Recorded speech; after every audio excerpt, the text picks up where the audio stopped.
Have you gotten out from behind the chair in your salon only to find yourself trapped in other tasks that are bogging you down? Well, in today's video, I'm gonna show you what you should be outsourcing to others and what you should keep on your own.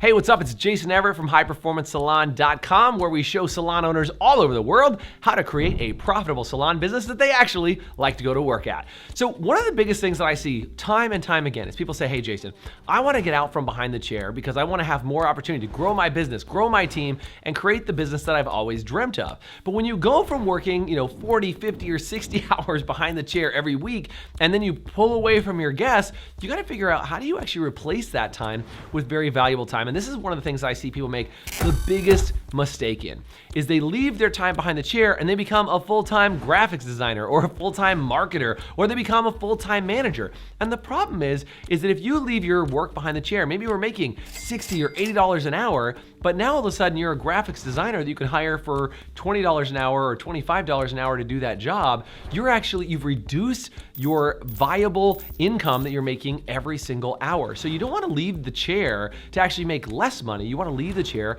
to actually make more money. So what are some of the tasks that actually you can find to make you more money? Well, look, hiring and placing people inside the salon is a full-time job at times. And so if you actually spend your time on things like running the finance of your business, hiring and finding the right people, building relationships with the local schools, and actually managing the managers or managing the people side of the business, will pay you better dividends than any job that you can do. If you find yourself being the janitor and the graphics designer and the social media coordinator and all these other things that can be done for less income, you're actually going to be doing a better or worse job for yourself depending on what you outsource to. You can find all kinds of great resources online for people to do small project jobs. So instead of trying to hire a full-time graphic designer and a full-time marketing person and a full-time janitor, go find somebody who's willing to do a piece of that job and hire out a contractor. And that's where the outsourcing is really gonna start to pay off, is you say, hey, I've got 5 hours a week worth of graphic design, I've got 5 hours a week worth of social media, and you start farming out those smaller tasks, and so you can elevate yourself and make sure that you are doing